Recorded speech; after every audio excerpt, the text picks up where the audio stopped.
juggle their family life, their work life, their social lives, and I'm no different in that sense. I suppose my only constraint is that the office limits you in terms of how much social activity you're able to do. For instance, I can't just walk into any place. It's sometimes inconvenient to do that, even though I'd love to show up at places spontaneously. That's something I miss. But yes, I do have some amazing friends who do understand my situation, and they're always there for me.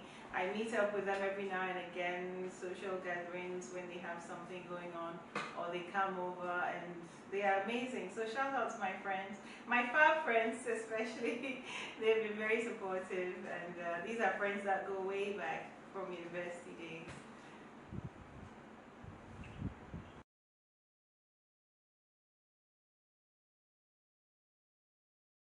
Have to juggle a busy life and, family and friends. I think the modern Ghanaian woman can also identify with having to do so many things at one time.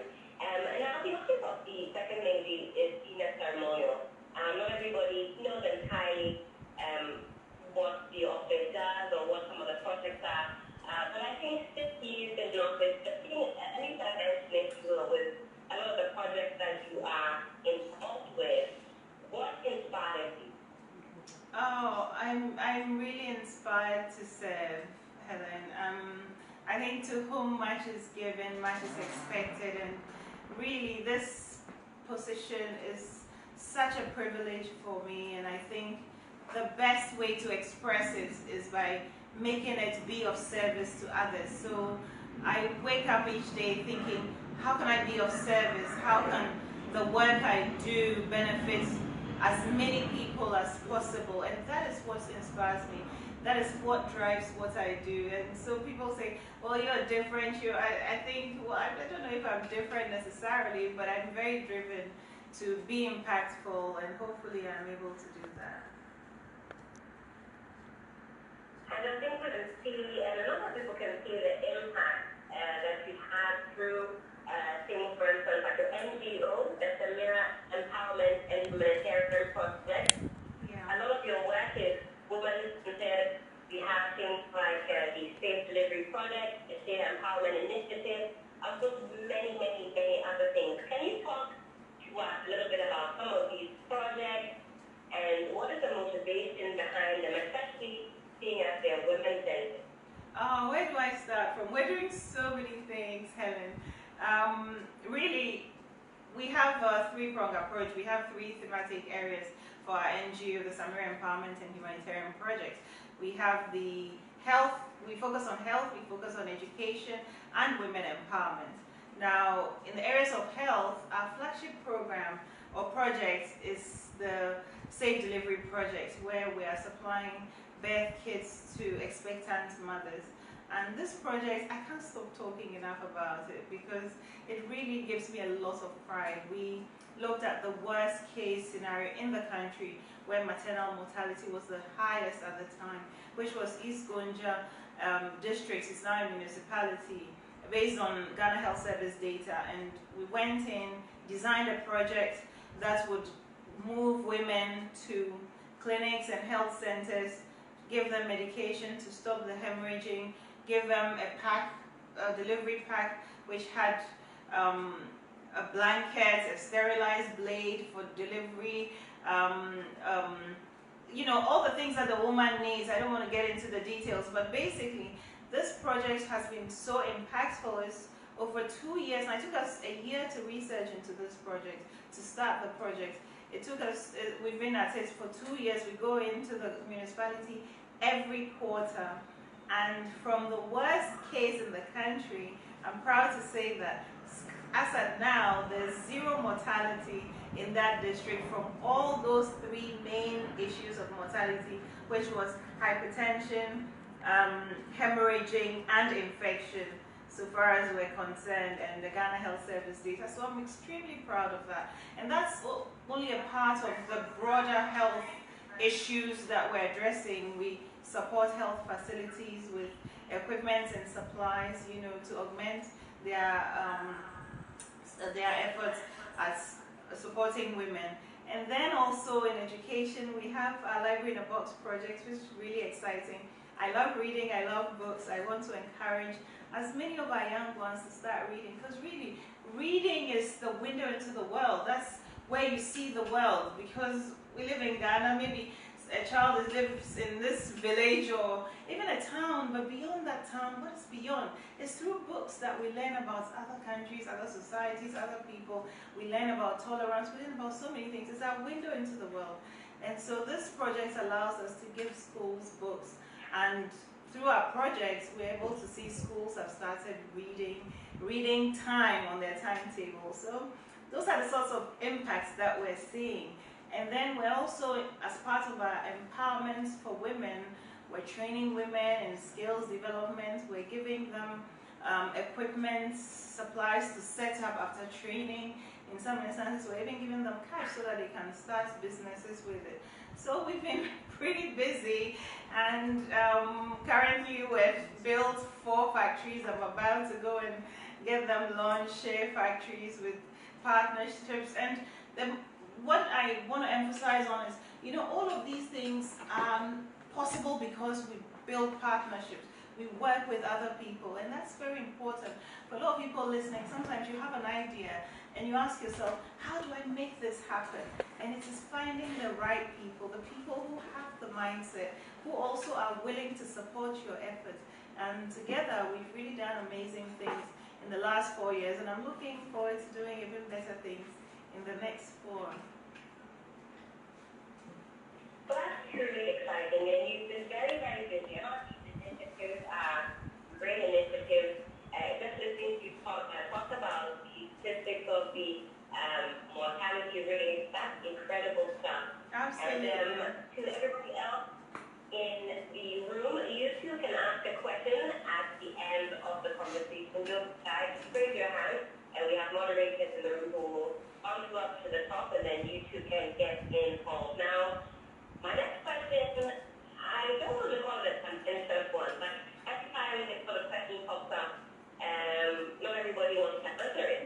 But I'm going to ask you, so I'm going to ask you this afternoon, what do you consider yourself essential? Well, I'm not about labels. Who's a feminist? You know, for me, it's not about that. For me, I consider myself as someone who fights for equality. I consider myself someone who wants women's rights to be upheld, to be recognized, and everybody's rights. We're fighting for equality and equity. I think that's the most important thing for our society. As a mother, I have a girl, I have boys. I want to raise them into a fair society and a just society. And so that is what I stand for. So you can call it whatever you want, but I stand for justice, I stand for fairness, and I stand for equality. All right. And I mentioned earlier that the global theme for this year's International Women's Day is Choose to Challenge. That's the hashtag that is being used. That's right. As a society, what are the norms that we need to challenge as far as women are concerned? You know that there are various biases and stereotypes when it comes to women. What are some of the biggest challenges that women face? In fact, personal to you, what are some of these ideas that you are choosing to challenge? Well, I think one of our biggest issues is stereotyping, and we need to raise a generation of women who believe that they can be whoever they want to be. And that's part of empowering these women. These young women need to know that they can grow into whoever they want to be. So stereotyping is one of the biggest issues, thinking that these roles are just reserved for women. Those are some of the things we need to fight. I want to look at a situation where there's no disparity in pay for women. I want to fight against early childhood marriage. You know, sexual harassment in the workplace is one of my greatest pet peeves.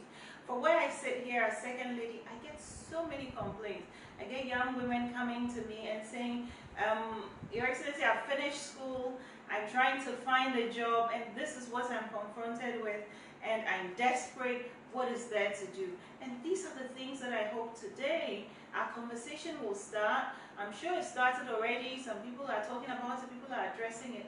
but let's take it up seriously. Let's all talk about it, because it's really affecting a lot of our girls, a lot of our women. And let's ask ourselves, what is it that a woman needs to do so that she can get to the top? Why is it that women are dealt with differently? Even in the political space, when you look at the political commentary around women, it's different. When a woman speaks, her attacks, the line of attacks are different from when a man says the exact same things. The language that is used towards women is different, and we need to address those issues. People should be judged based on the content of their character, their intellect. People should be seen for who they are and not just by their gender. And that is what I'm passionate about. And I want to see a society that respects individuals no matter what their sex is.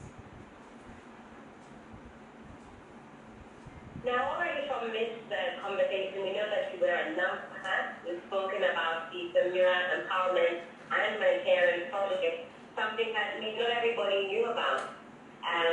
It would appear that sometimes the focus is on the fashion, on the style, which is very important. You represent the country so well. Does it ever bother you that sometimes it's a lot about fashion, it's a lot about style? Well, I hope it's not the only thing that is being spoken about. But I mean, in the context of the fact that I'm promoting Ghanaian fashion and I'm promoting Ghanaian designers, I'm happy to do that because I believe that I have done a lot of good to many a designer in Ghana. Many, I know the Northern Kente has really seen a resurgence since I started wearing it, and well, at least that's what people say, that I have even driven the prices up, and you know, that gives me joy, and that is boosting that industry. So I'm happy about that, but that is not all that I am. That is just a part of it. I can understand that people talk about it because that's what you see, but wait, people need to see beyond that. And beyond that is what I do, and I do a lot of things, a lot of good things that are also noteworthy. So yes, people can talk about it to the extent that it promotes our culture, it promotes our industry, it promotes our designers, but there's so much more to Samira Bawumia than her looks or her fashion. So I hope that people see my entirety and not just my fashion sense.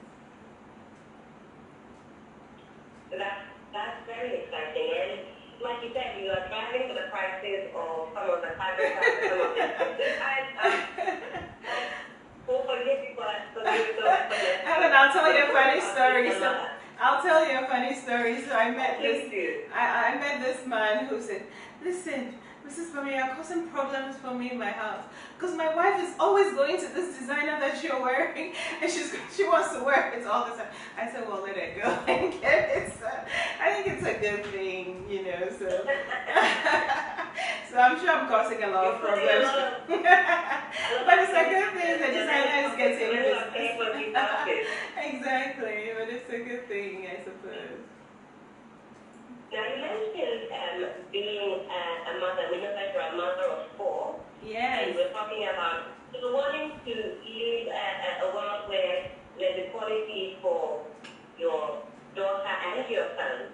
Now, are you especially close to your daughter? Are there any special mother-daughter activities that you engage in with your daughter?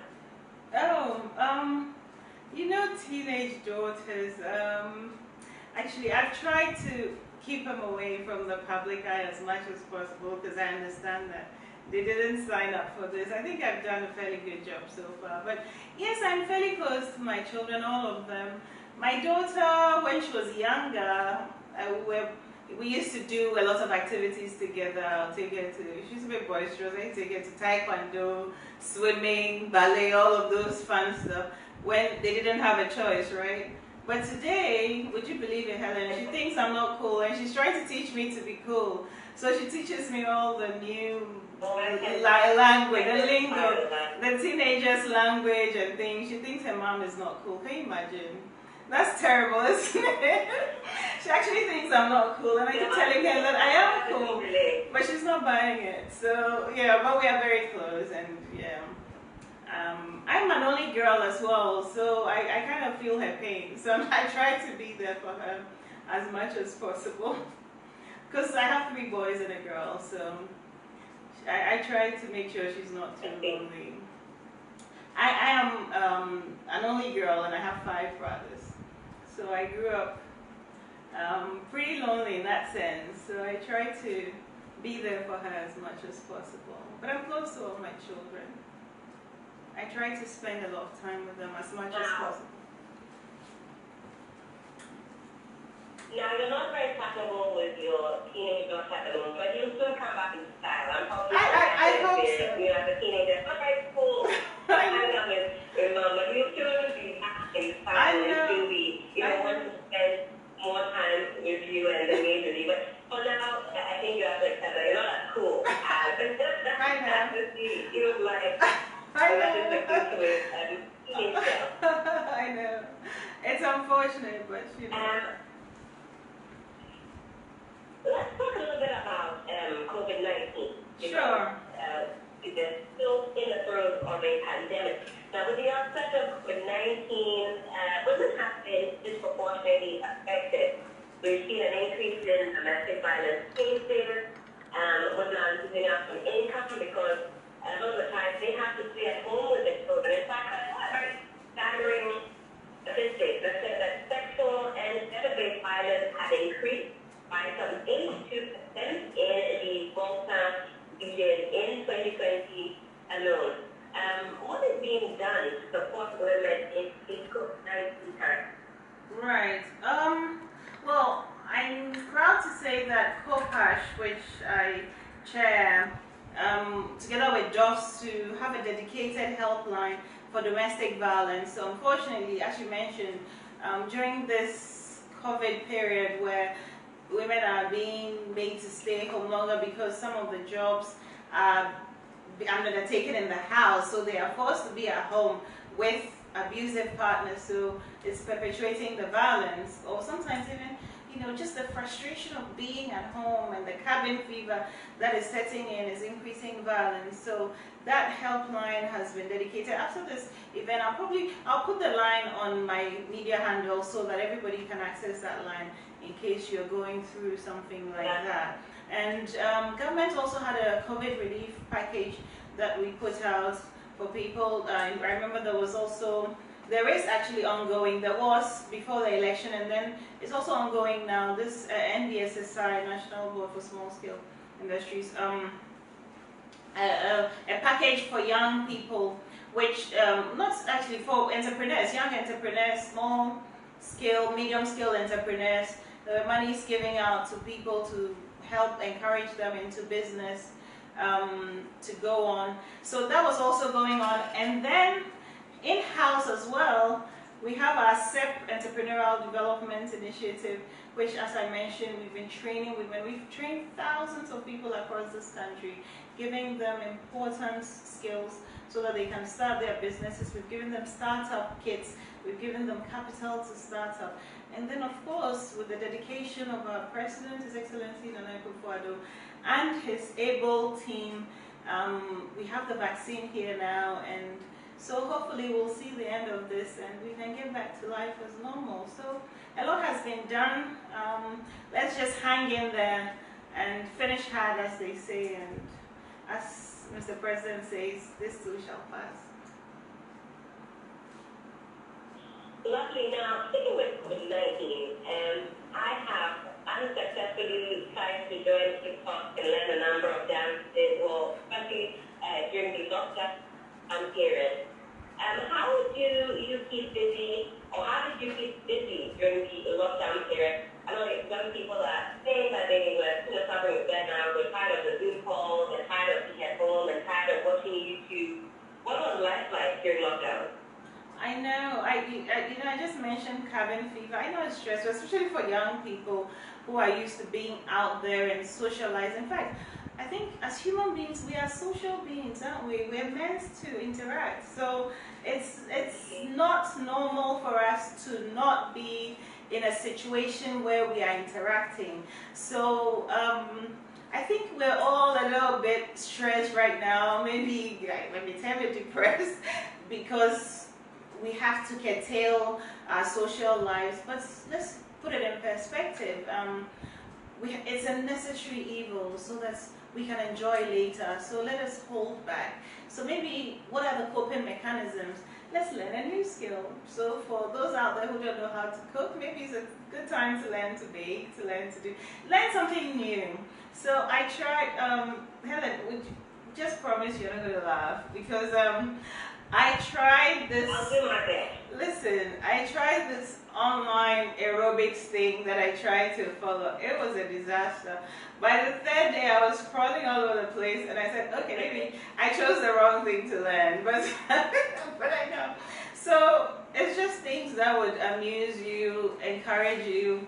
You know, people were baking and cooking and, you know, anything that you can do, you know, interesting things. So I know some people are learning to draw, some people are learning to write, you know, so teach yourself something new. Go on YouTube and learn something new.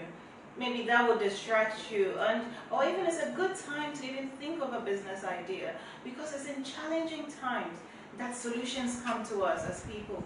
When you look at all the billionaires in this world, they all are solving problems. So this is maybe God has given us time to sit down, be still, be quiet, and engage with ourselves and come up with a solution.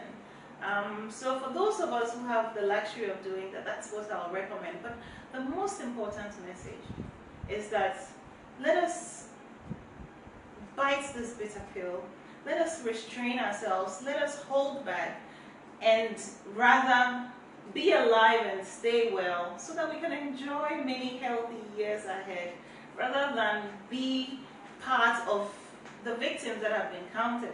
I used to say that at the beginning we knew of examples, and then as time went by we realized that some of the examples were people we actually knew of, those who were dying.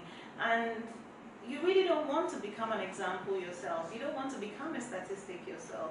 So think of that. Think of your loved ones and your family. So let's restrain ourselves for now so that we can enjoy all together later.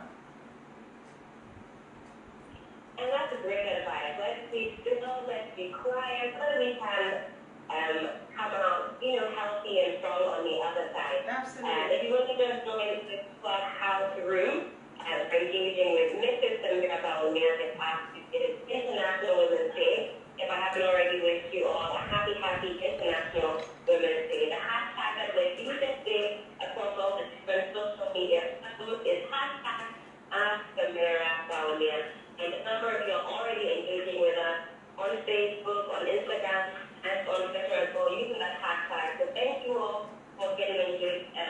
So many questions coming through. Very soon we're going to open up the platform so that you too can engage with Mrs. Bawumia and you can ask your questions. Can I say something, Helen? Can I say something? Yeah, sure. If anybody knows of any aerobics thing, you know, sites that I can survive, please let me know. Send it to me, please, because I think, you know, I need it. Because obviously the ones I have are terrible. So just saying, you know, I need somebody to save me right now because I can't go to the gym. Yes. Yeah, that's my You have to get guys. You have to get this. Nothing too complicated. You already had a tale of how the best of health was. Yeah. So that's nothing going. Yeah. Nothing too crazy. Just a negative. Let us do. Something else about, you know. Something you will survive. Yeah. 1 to 10. Yes. Okay. So we have people to once I see some hands raised. Again, once you raise your hands and you are brought on stage, please wait your turn before you unmute your mic. So I'm just having a scan of the room. I see some hands. Okay, so I have Jasmine up at the front. Happy International Women's Day to you, Jasmine. I think you have a question for Ms. Bawumia. Unmute mic and ask away. Hi, hello everyone. Thank you so much, Helen, for organising this. This is such an amazing opportunity to speak to Mrs. Samira. I've got 3 questions actually, so if you don't mind me asking all of them, I'll be so grateful. Sadly, for time, you've got to ask the one that you really, really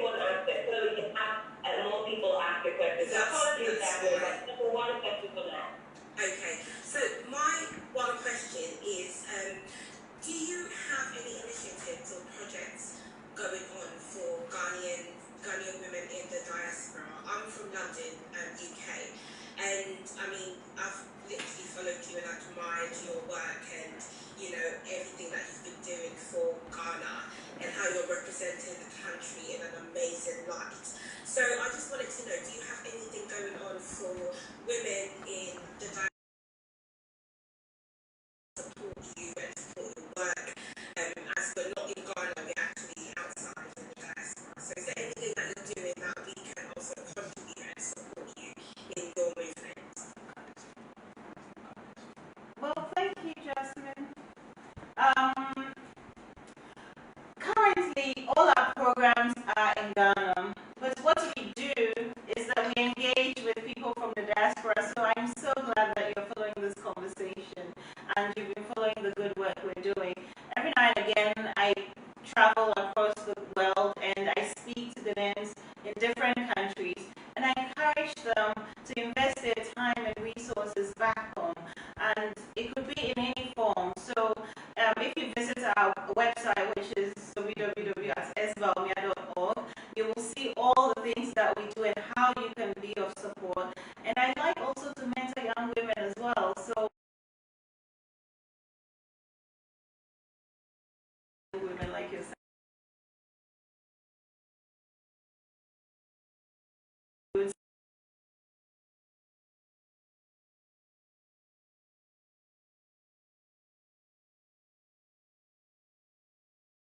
Who've come through our offices here as well, and I'm sure they've had good reviews as well.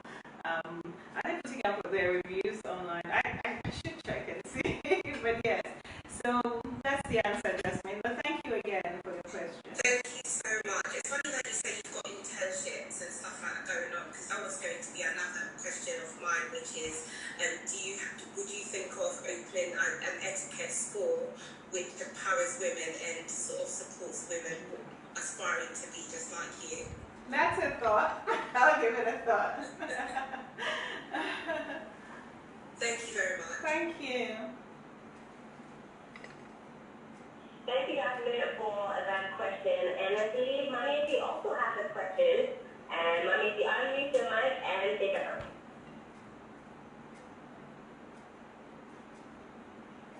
Thank you, Helen. Good afternoon and happy International Women's Day to everyone. I'm just curious to know what's the one thing that you wish you had known, the one thing Hajia wishes she had known before she went into public office? Well, that's interesting. I wish I had known that I wouldn't be as free, but it wouldn't have changed anything, really. This is an incredible privilege, as I keep saying, and you cannot know enough. I learn about this job every day and goings on. So, I really don't know what's one thing would have made a difference, even if I had known it. I'm happy to be learning on the job. I'm happy to have a supportive team around me. I'm happy to have a fantastic First Lady, Mrs. Rebecca Ekufuado, who also makes it easy for me to do my work. It's just been great so far. So I've been very lucky. I've been very, very lucky. All right, so we're going to take a question now from Helpline. Unmute your mic and afterwards. Good morning, everyone. Thank you so much for hosting this room. I think that this is really a great stage, Helen. So I hope that you get to host more rooms like this in the future. So my name is Helen. I'm from Montreal, Canada, and I work in federal government. And my question is, especially in Ghana, how can we get more women, especially young women, involved in politics? And not only involved in politics, but how can we also make sure that they have access to opportunity to get involved in politics? Thank you. Well, thank you for the question.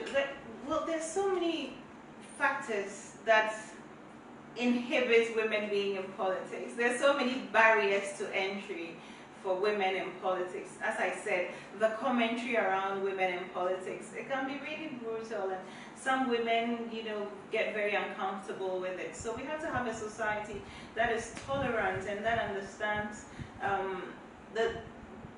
and respects women, so that women are comfortable being in that space. Also, the other barrier to entry is financial, because politics tends to be expensive, and women generally don't tend to have as much capital as men do. So the conversation should be around how are women facilitated in terms of getting into politics. Should the political parties give women a break? I know sometimes the parties give women discounts on some of the filing fees, etc. But then ultimately, I think the women themselves need to show up. In uni, for instance, you can join your TESCON when you're in uni. It starts from there. You join the political group, you show up. And if you show a flair for it and you're right where it be, at the forefront of it, sometimes you even be handpicked and put there because you've demonstrated your ability. So those are the things. But it's important that the system itself recognizes that women are uniquely challenged in terms of several barriers to entry, and the system takes steps to make it easier for women to enter. But as women also, for those of us in the front lines, we need to mentor younger women to say, okay, who is this young woman who is interested in this politics or even has the potential?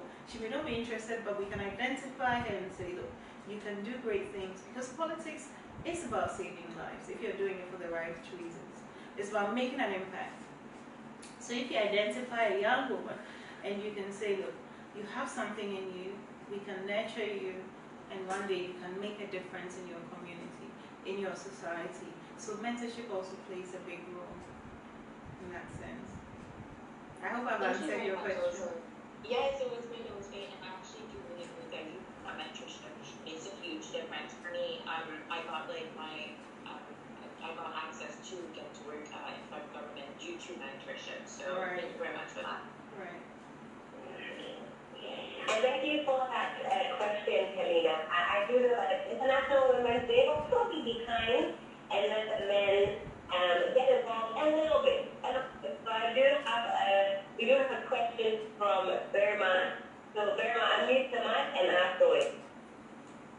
Okay, thank you. So I've heard that Madam Second Lady speaks Pidgin, so I'll be asking Okay. So I want to know, as you did take, how things do for you, and what you would suggest on how you will balance food and social life. Oh, very much. Who tell you say second lady they talk pidgin? It not be true. I know they talk pidgin. Second lady speaks impeccable English, isn't it? Tech was fun. I keep saying that my best days were my university days. Because first of all, you don't get to be responsible until after you finish university. That's when you start worrying about getting a job and growing up. So I had, a really fantastic time in school. Of course, you have to study, but you have to chill. You can chill small, and then you study small. So it was a fun time. But when you're going to the best university in Ghana, which is Tech, then you know you're done. So very well. May I answer your question? Yes, it does. Thank you. I think Burma is still picking his jaw up from the floor. And you must be more on here, but I've got Vanessa also in the room, and she wants to ask a question. Vanessa, over to you. Thank you, Helen. First of all, this is an incredible conversation. And my question is, if someone is looking to possibly collaborate on a maternal health project here in Ghana with you, how will they go about that? And is that something you would be interested in? Oh, Vanessa, thank you for the question. We would love that. Like I said, everything we have done successfully has been with partnerships, with partners who are also willing partners and able partners who had a shared vision with us. So, as I said, go to www.sbawumia.org and you can reach us there at info@sbawumia.org. and send us an email, and we'll get right back in touch with you, and we'll start the conversation going. But we'd love to be in touch with anybody and on any of our projects, really. If you have a brilliant idea that you think we can start, we're happy to listen. We're here to serve, we're here to make a difference, and we're here to impact lives. Thank you. Thank you. All right, I've also got Priscilla in the room. Priscilla, you've got a question. Go for it.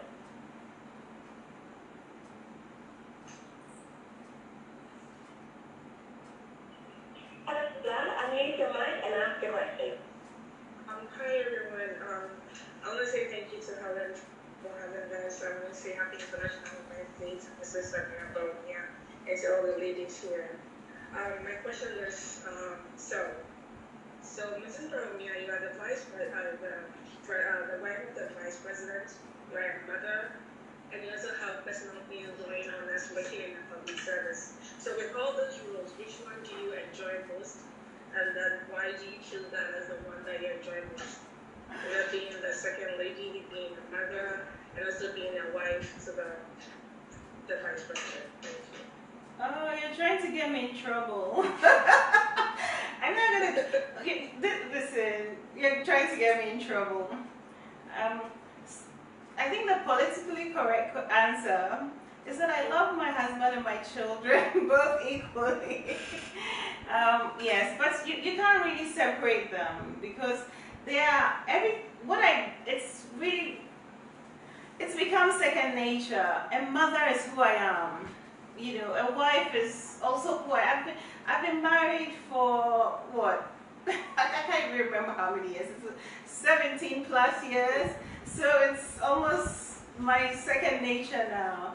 And of course, it's an incredible privilege to be second lady, and doing it comes to me effortlessly now, even though it's challenging at times, but it's something that I take very seriously, and I do it with so much passion because of the impact that I have. Of course, it's time bound that, unlike being a mother, you'll be a mother forever, wife forever, you know, but the second lady is time bound, so there's a certain urgency that comes with it, and you want to do as much as possible within a certain period so that you can impact as many people within that period. So, but I do enjoy all of them.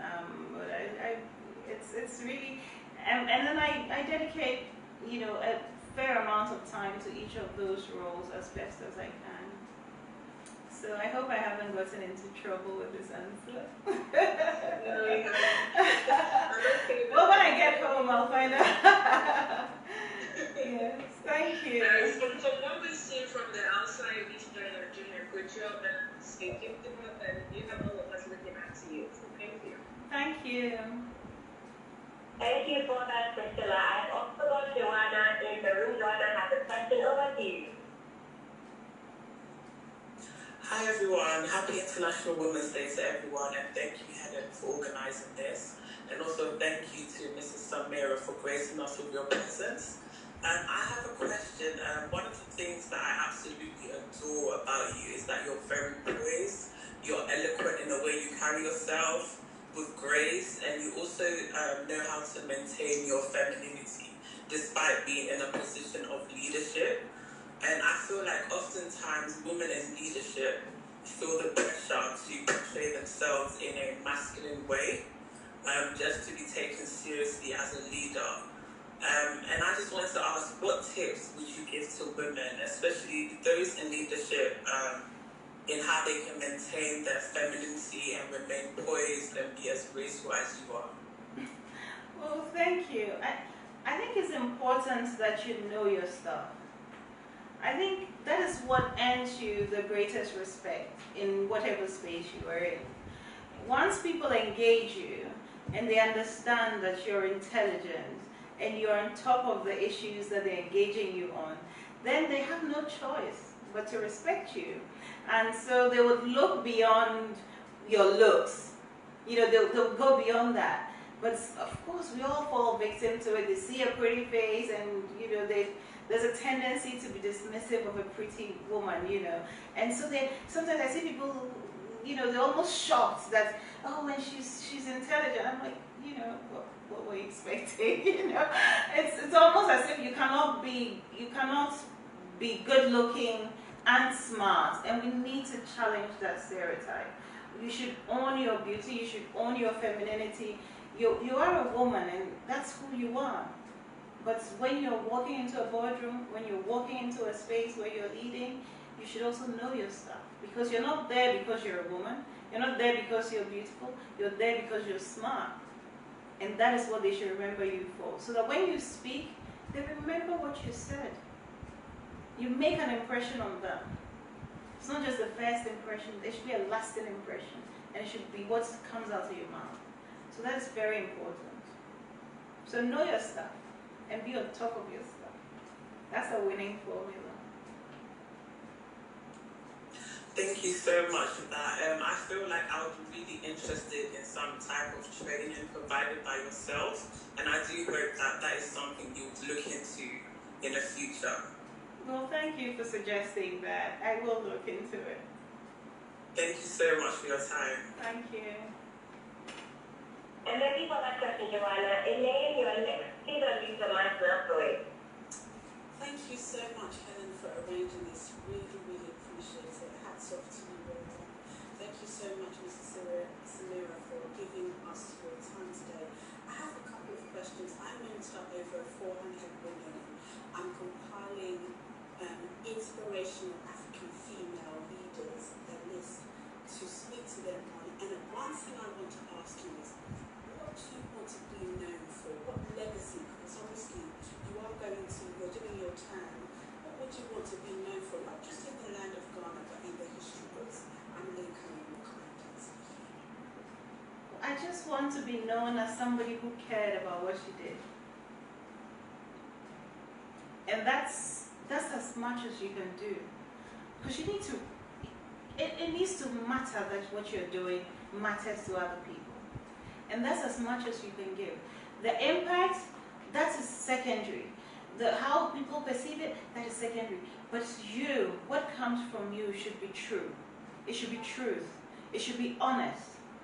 You should care. And that's what I want to remember.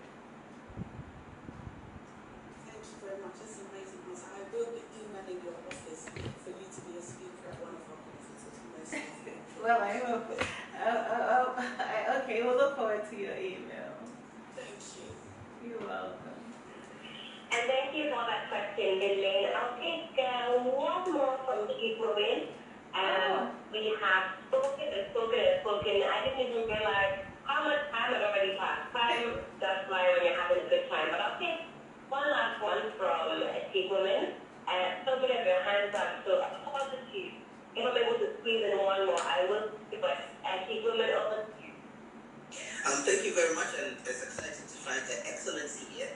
And just a quick observation for a question. And I'm one of the people who absolutely love what the excellency is doing with our fashion industry, and how the way she's using our local fabrics is glamorizing those fabrics and giving them a lot of value out there. I think what would be exciting to see now or in the future is some kind of a museum. Maybe museum is a big word. Let's say even a website that curates all the outfits the excellency has been wearing for all of those occasions, the name of these designers, the name of the fabrics, and all of that for posterity, so that people can find some of these fabrics and some of these designers. And now to my question.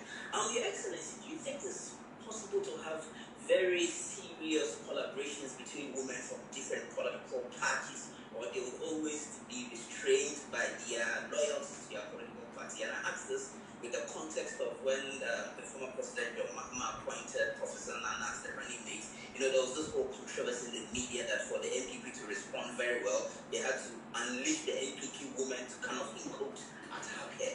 But considering that all women across all political divides virtually face the same problems, do you see any genuine political collaboration across political lines? Thank you. I'm Chief Woman, and I'm done speaking.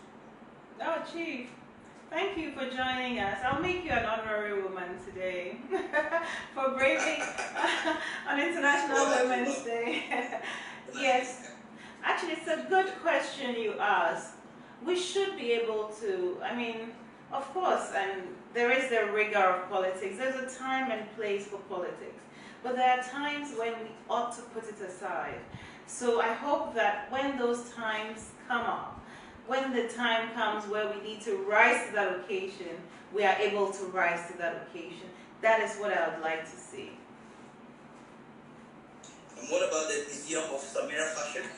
A lot of people have proposed it. I think we should talk later and then look into that. Would you help curate it? I'm putting you on the spot, and people are listening. I would be absolutely. And thank you for that, people. When you want to come and check yourself. Yes, he's in trouble now. Yeah, I'm absolutely delighted to do so. At least when it comes to the language, we can use some poetic language to describe Madam Samira's fashion. I look forward to it, Chief. Thank you so much. Thank you so much, Rosen. And thank you to everybody that asked the question. I know I have several hands up, but do forgive me. We don't have enough time to answer all your questions. And so many of you engaged with us with the hashtag #AskSamira. We've seen all the commentary, all the questions on there. And hopefully we can do this at another time when we can engage with more of you. So many of you have great questions, but time will not allow us to do that. So I'll ask one last question, and then we can round up today's conversation. And this one, of course, is for Mrs. Samira. And what excites you about what the future holds for young Ghanaian women? Young women are doing so many amazing things. So that you're excited, but what are you looking forward to? Well, I think the Ghanaian woman is a hardworking, dynamic, innovative woman. And that's exactly what we need for the future.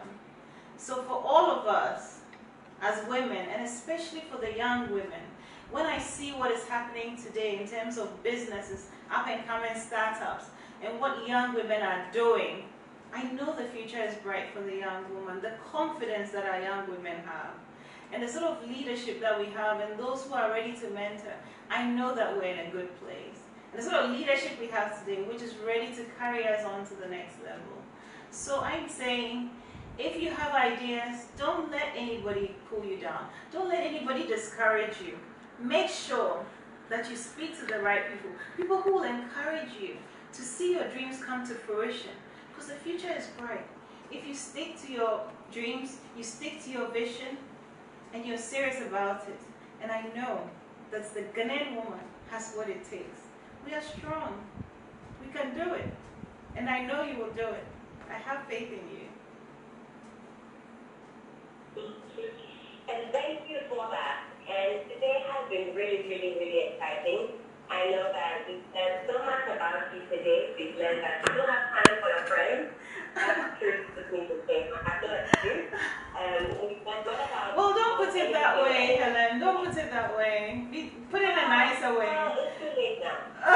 It's too late now. Now I have no excuse. There's no time in practice. Today I have to make plans with all my friends. But you have time for your friends. I'm going to try and double my life better.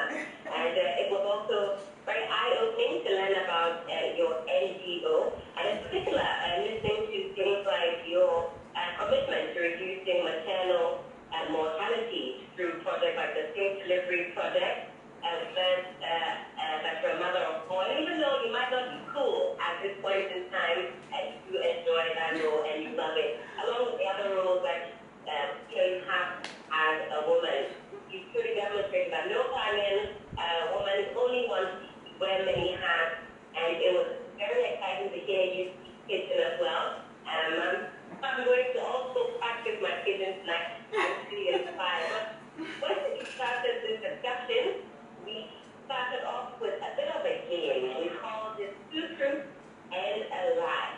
Yeah. Just run through those three statements and do a bit of a drum roll. You tell us which statement is a lie. So it says, Mrs. Samira Bawumia went to secondary school at the age of 10. Mrs. Samira Bawumia was a TV host. And Mrs. Samira Bawumia has a dog. Please tell us which statement is the lie. Drum roll, everybody. Okay. So, I did go to secondary school Form 1 at the age of 10. Wow. Yes. So that leaves the two. And yes, my first job after university was a presenter, a TV presenter. So that means I do not have a dog. Very interesting. Yes. I, for one, I guessed it. I used my superpower and I guessed it. And I'm sure some of you also were playing the guessing game on social media. Again, thank you so much for engaging with us in this clubhouse room and also on social media. It's been truly, truly exciting and it's been a truly wonderful time. I'm sure we'll be able to do this and again sort of engage with even more people. Happy International Women's Day to you. And Mrs. Samira, Bawumia, if you have any last words, please take us away. And I'd like to thank everyone who tuned in today. I've had so much fun. I can't believe that I waited so long to do this, and I look forward to sharing more of my story with you and connecting with all of you. Please follow us on all our handles and connect with us. Send us emails. Let us know your story. This is a journey we're on, and we need to do it together. And then again, we're in these COVID times. There's light at the end of the tunnel. Let's hang in there, and God willing, we'll all come out on the other side safe and well. I thank you all once again, and happy International Women's Day. Thank you. Thank you very much.